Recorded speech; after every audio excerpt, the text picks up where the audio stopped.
Kwa mara ya kwanza, mwenyekiti wa Chama cha Demokrasia na Maendeleo Chadema nchini Tanzania, Tundu Lissu, amefikishwa mahakamani ambapo mamia ya wanachama na wanaharakati wamehudhuria kesi hiyo. Ulinzi uliimarishwa nje na ndani ya mahakama. Lissu amekana mashtaka yanayomkabili ya uhaini pamoja na kuchapisha taarifa za uongo kwenye mitandao ya kijamii. Kesi hiyo imepangwa kusikilizwa tena tarehe 2 mwezi Juni mwaka huu. Tumsikilize kile alichokisema Tundu Lissu akiwa mahakamani mapema leo. Wanataka na mzigo ni huu. Hii Warioba anazungumzia majaji na utendaji haki. Wanasema nimesema vibaya majaji.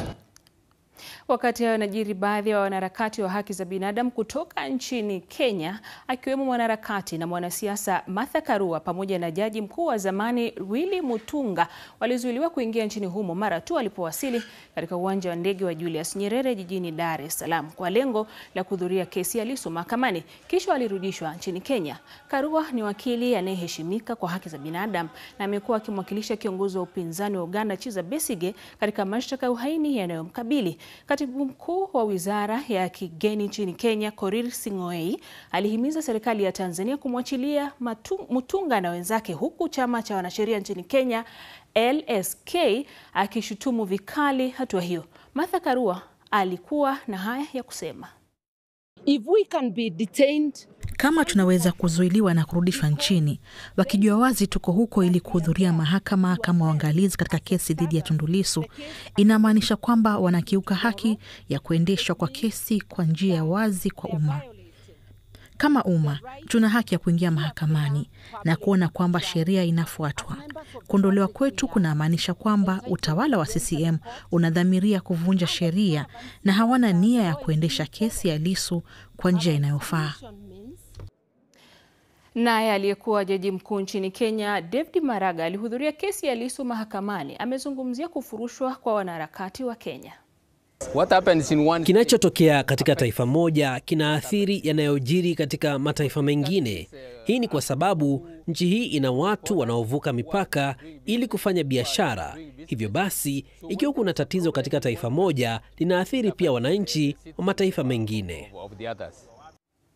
Wakati huo huo, Rais wa Tanzania Samia Suluhu Hassan amewakashifu vikali wanaharakati kutoka nchini Kenya waliokuwa na nia kuingia nchini Tanzania kuhudhuria kusikilizwa kwa kesi zinazomkabili Tundu Lissu. Akizungumza hayo wakati wa uzinduzi wa sera ya mambo ya nje ya taifa hilo jijini Dar es Salaam, amesema haya. Lakini tusiwe shamba la bibi kwamba kila mtu anaweza kuja akasema analolitaka, lipo Tanzania halipo, watu wakajisemea tu. Lakini la pili, tumeanza kuona mtiririko au mwenendo wa wanaharakati ndani ya region yetu hii kuanza kuvamia na kuingilia mambo yetu huku. Sasa kama kwao wameshadhibitiwa, wasije kutuharibia huku.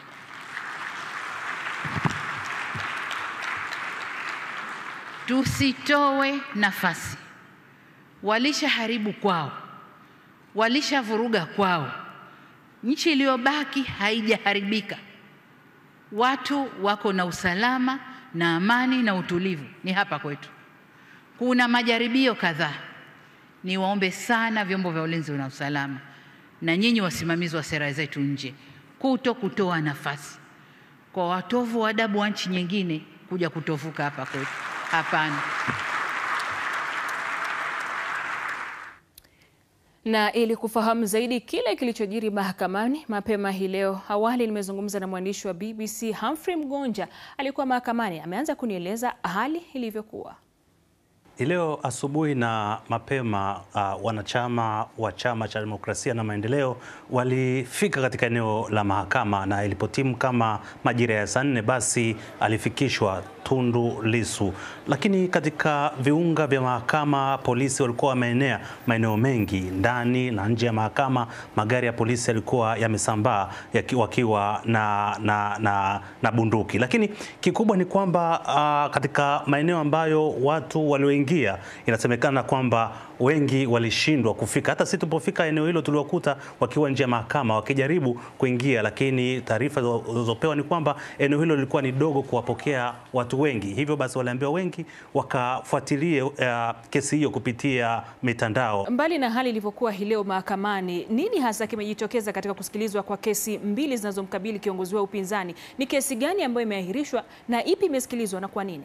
Kesi zote mbili zilifanyika, ambapo kesi ya kwanza ilikuwa ni kesi ya uhaini, ambapo baada ya kuingia mahakamani basi hakimu alisema kwamba kwa upande wa serikali au kwa upande wa jamhuri wana nafasi ya kuzungumza kwamba wamefikia wapi. Upande wa jamhuri ukasema kwamba ushahidi ulikuwa haujakamilika. Hivyo basi kesi hiyo ikapangwa kusikilizwa tena katika siku nyingine. Na kesi ya pili majira ya mchana nayo ikasikilizwa, ambayo kesi hiyo ilikuwa inahusu